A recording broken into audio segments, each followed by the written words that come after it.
मेरी आवाज आ रही है आपको?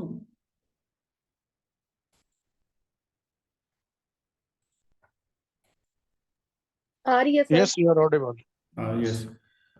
हम लोग जो पॉइंट पे डिस्कस कर रहे थे, कभी कभी लाइफ कभी ऐसी चलने लगती है कि वो पॉइंट था राहु केतु शनि। राहु केतु शनि जनरली ये हर व्यक्ति को परेशान करते हैं, ये बात मान के चलो। ये जीवन में जितना देते हैं ना, उससे ज्यादा ले लेते हैं उस व्यक्ति का। पर ये हर व्यक्ति के जीवन में आने वाले हैं। ऐसा तो कोई व्यक्ति है नहीं जिसके जीवन में राहु केतु शनि के प्रभाव से बचा जा सके। आप कोशिश भी कर लोगे तो भी राहु केतु शनि के दुष्प्रभाव से नहीं बच सकते। तो जब हम इनके दुष्प्रभाव से नहीं बच सकते तो हमें क्या करना है? तो हमें परेशान नहीं होना। परेशान होने के बजाय अपने जीवन में इनके उपायों को करते रहना है। अब इसके बाद का जो विषय है उसको समझ लीजिए, वो आपके लिए बहुत ही इंपॉर्टेंट है। राहु केतु शनि जल, ये जो जन्म कुंडली बनती है, एक जन्म कुंडली बनाइए।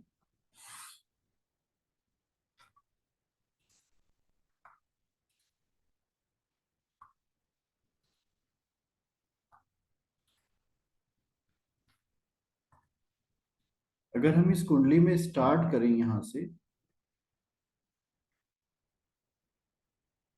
ये हमारा फर्स्ट हाउस है, सेकेंड है, थ्री थर्ड है, फोर्थ, फिफ्थ है, ये सिक्स है, सेवन, एट, ये हमारा 12 है। Eight, nine, 10, 11।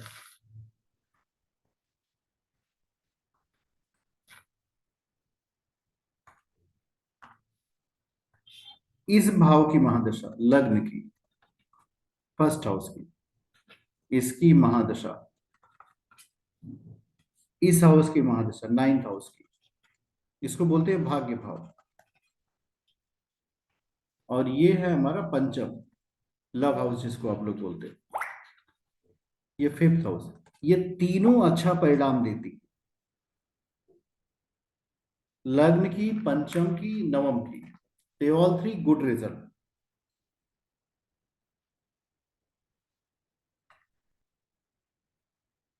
सो अब हमें ये सोचना है कि हमारे पास तीन ऐसे प्लानिट हैं जो हमेशा अच्छा रिजल्ट नहीं देते।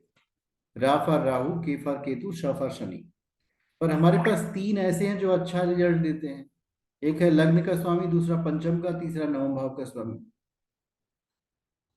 ये दिमाग में रखना है। ये बुरा फल है, बैड रिजल्ट यहां से मिलता है। और फर्स्ट, फिफ्थ और नाइन्थ, ये गुड रिजल्ट मिलता है। अब इसमें समझने वाला विषय है कि किसी भी जातक की जो महादशा चलती है, वो महादशा अकेले चलती ही नहीं। जब हम लोग पढ़ते हैं महादशा को तो क्या पढ़ते हैं? MAP। M स्टैंड फॉर महादशा,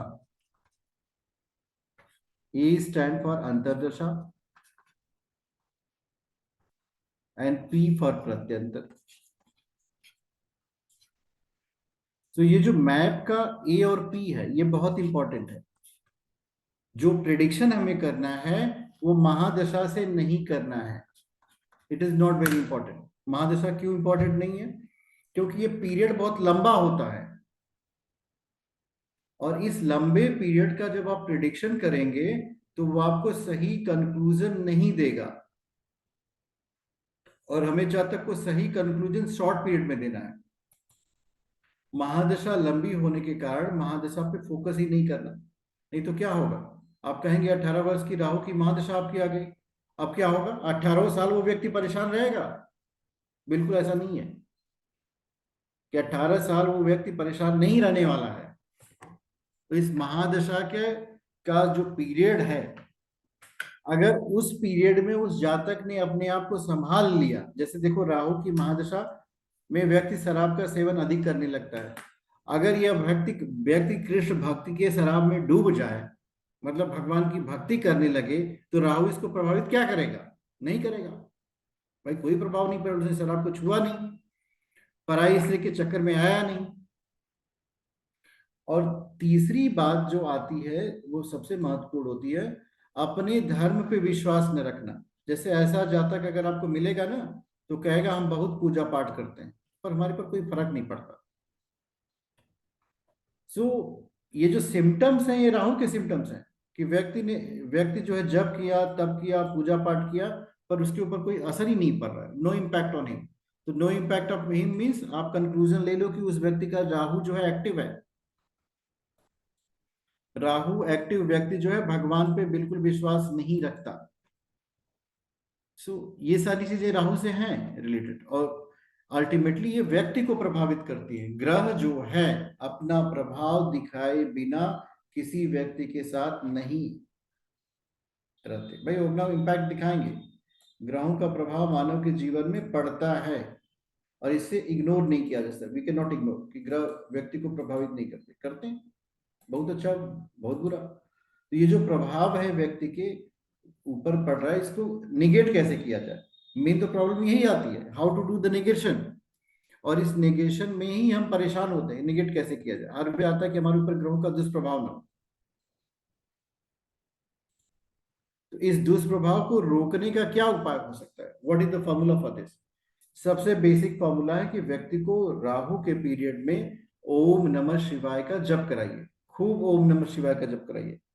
जितना जातक ओम नमः शिवाय का जप करेगा, उतना ही राहु के दुष्प्रभाव से वो वंचित हो जाएगा। राहु उसको मैलेफिक इफेक्ट नहीं देगा, और जब राहु उसको मैलेफिक इफेक्ट नहीं देगा तो खुशहाल होगा, ही विल बी हैप्पी।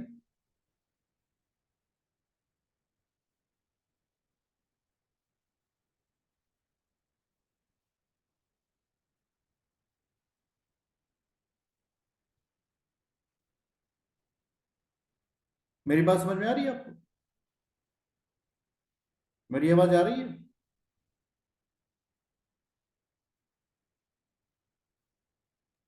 आ रही है सर। अच्छा। तो राहु के दुष्प्रभाव से बचने की कोशिश करनी है। अब इसके बाद क्या होता है देखो, राहु जीवन के कुछ क्षणों में, जैसे जब राहु की महादशा एक्टिव होती है, तो उसके पास संसार के प्रति ना आसक्ति आती है। संसार के प्रति आसक्ति का मतलब क्या है, अगर ऐसे जातक के पास एक फ्लैट है तो दूसरा फ्लैट खरीदना चाहेगा। इसी तरह अब 10 लाख रुपए अगर सेव कर रहा है तो 20 लाख के बारे में सोचेगा। तो ये ऐसे जातकों की नींद खराब हो जाती है, रात को ये ठीक से सो नहीं पाते। जब जातक सोएगा नहीं तो दिन भर खोया रहेगा, उसके पास कहीं ना कहीं ऐसे ख्याल आने लगेंगे जो उसके जीवन के लिए अच्छे नहीं है। तो बुरे ख्याल भी राहु के जातकों में आते हैं। कभी कभी राहु के पीरियड में व्यक्ति भूत प्रेत में विश्वास करने लगता है और कहेगा मेरे ऊपर किसी ने कुछ कर दिया, tantra has done on me. और जो बीमारियां होती हैं डॉक्टर के पास जाने से ना डिटेक्शन नहीं हो पाता। You can not detect the diseases when you go to the doctor. तो जब आप बीमारियों का डिटेक्शन डॉक्टर के पास जाकर नहीं कर पाओगे तो इलाज किसका होगा। तो ऐसी परिस्थिति से बचने के लिए क्या करना चाहिए, व्यक्ति को भगवान का भजन करना चाहिए और अच्छी बातों का ध्यान करना चाहिए। एक कबीर का दोहा है जो मुझे आज मिला है, बहुत सुंदर है, आप लोगों को सुनाते हैं। कबीर कुआं एक है, पानी भरे अनेक, बर्तन में ही भेद है, पानी सब में एक। मीन्स कबीरदास जी कहते हैं भगवान एक है और इसकी जीवात्मा ही हर शरीर में विद्यमान है। तो ये भाव अपने अंदर ले आना है कि भगवान की कृपा हमारे ऊपर बन रही है, and I am very much happy. तो इससे राहु के मैलेफिक इफेक्ट को दूर किया जा सकता है। इसके बाद क्या इम्पैक्ट आता है, राहु की शांति। हर व्यक्ति को, वो किसी भी अवस्था में हो, अगर उसको ग्रो करना है तो राहु को शांत करा लेना बहुत आवश्यक है। अगर आप राहु को शांत करा लोगे तो जीवन में बहुत तीव्रता से प्रगति होगी, बहुत फास्ट प्रगति होगी। और ये जो जीवन की प्रगति होती है ना, ये बहुत तेजी से आपको मिलेगी। राहु को शांत नहीं कराओगे तो क्या होगा, कहोगे मेरा दिमाग खराब हो गया है, मेरा दिमाग नियंत्रण में नहीं है, हम बहुत परेशान हैं, हम बहुत हैरान हैं। So it is better that you should go for the pacification of Rahu. आपके लिए यह बात बहुत उचित है कि आप राहु को पैसिफाई करा लो। अगर आपका राहु पैसिफाई हो जाएगा, शांत हो जाएगा, तो आपके जीवन की आधी समस्याएं हल हो गई। राहु का होना बहुत आवश्यक है। रीजन क्या है? राहु इस पूरे संसार का रूलर है। पूरा जितना आप समझ लो, जितनी भौतिक संपदाएं हैं वो सभी राहु के अधीन है। बट इसको कंट्रोल में करना है। अगर राहु आपका कंट्रोल में नहीं है, so that is a problematic thing for you. ये आपके जीवन के लिए बहुत अच्छा नहीं माना जाएगा। Uncontrol Rahu is a problem for you. So इसी वजह से रोज सुबह उठ करके एक चीज का अभ्यास करना चाहिए। सुबह उठिए, कम से कम 11 टाइम्स गायत्री मंत्र का पाठ करिए। ओम भूर्भुवः स्वः तत्सवितुर्वरेण्यं भर्गो देवस्य धीमहि धियो यो नः प्रचोदयात्। अब इस गायत्री मंत्र के पाठ करने के बाद आपको क्या करना है? ओम नमः शिवाय का 24 टाइम पाठ कर लिए। इससे आपका जो राहु का मैलेफिक इम्पैक्ट होगा वो तुरंत इंप्रूव हो जाएगा। और एक बार राहु का मैलेफिक इम्पैक्ट इंप्रूव हो गया तो लाइफ में आपको बहुत अच्छी प्रगति मिलेगी। You will get good amount of success. और जो हमें चाहिए, हम तो यही चाहते हैं जीवन में ना, कि हमें सक्सेस मिले, सफलता मिले। अगर जीवन में आपको सफलता नहीं मिल रही है तो कहीं ना कहीं राहु आपका बहुत खराब है। हमेशा तामसिक भोजन में रुचि रखना। ये जो मांस है, मदिरा है, नॉनवेज है, ये जो आप खाएंगे आपके राहु को एक्टिवेट करेगा। सिर में किसी प्रकार की चोट लगना, राहु के पीरियड में व्यक्ति के सिर में चोट भी लगती है। वाहन दुर्घटना, पुलिस केस होना, या फिर पत्नी से हमेशा झगड़ा रहना, ये भी राहु का प्रभाव होता है। जीवन में डर का अनुभव होना, फियर, ये भी आपके अंदर आएगा। और नए नए शत्रु बनाना। राहु एक्टिव जातक के ना शत्रु बहुत हो जाते हैं। जब आपके जीवन में शत्रु बढ़ेंगे तो क्या होगा? मानसिक तनाव हो जाएगा। बीमारियां कौन कौन सी होती हैं? राहु की महादशा में व्यक्ति को गैस की बीमारी होगी, पेट की बीमारी होगी, बाल झड़ेंगे, मानसिक तनाव होगा, सिर दर्द होगा, पागलपन हो सकता है, बवासीर या किसी असाध्य रोग का होना। अगर कुंडली में राहु अच्छी स्थिति में हो तो क्या करें? राहु शुभ होने पर व्यक्ति धनवान बनता है, धार्मिक कार्यों में रुचि अधिक रखता है। अब इसको ऐसे समझिए, if you take interest in the religious activity, अगर आप धार्मिक कार्यों में रुचि रखेंगे तो क्या होगा? आपका राहु बहुत अच्छा रिजल्ट देगा। ऐसे व्यक्ति साहित्यकार, दार्शनिक या वैज्ञानिक जैसे गुणों का उपाय करते हैं। अब राहु के लिए का मंत्र जो होता है, ओम भ्राम भ्रीम भ्रौम स राहुवे नमः। भगवान भैरव के मंदिर में रविवार को तेल का दीपक जलाएं, वह मदिरा का भोग लगाएं। बजरंग बाण और हनुमान चालीसा का पाठ करें, ये भी आपके राहु को बहुत अच्छा रखेगा। अगर आप बजरंग बाण और हनुमान चालीसा का पाठ करते हैं तो राहु आपका बहुत अच्छा रहेगा। जातक चांदी की अंगूठी पहने या फिर चांदी की कोई न कोई वस्तु अपने पास अवश्य रखें। कभी कभी आप लोगों ने सुना होगा चांदी का छल्ला रखें। दूध और चावल का दान करें। हनुमान मंदिर में तिल और जौ का दान करें। मसूर की दाल का दान करें। काले कुत्ते को मीठी रोटियां खिलाएं। रात को सोते समय अपने सिरहाने जौ रखें और सुबह होने पर पक्षियों को डाल दें। हर मंगलवार और शनिवार को चींटियों को मीठा खिलाएं। शनिवार के दिन अपना प्रयोग किया गया कंबल किसी गरीब को दान दें। सोमवार के दिन शिव मंदिर में शिवलिंग पर जल और धातुरा के बीज चढ़ाएं और सोमवार को व्रत रखें। तो इतना करेंगे तो आपका राहु शांत हो जाएगा। आप लोगों की राहु की क्या कंडीशन है? किसी को नहीं पता? आप मेरी लोग तो का राहु की महादशा चल रही है। वही आपकी, 9 जुलाई को। अच्छा, क्या 9 कंडीशन जुलाई को चल रही? स्टार्ट हुई है। हम्म। अभी तो जॉब लॉस हो गया। अच्छा, देखिए प्रभाव हो गया राहु महाराज का। वीडियो ऑन करिए।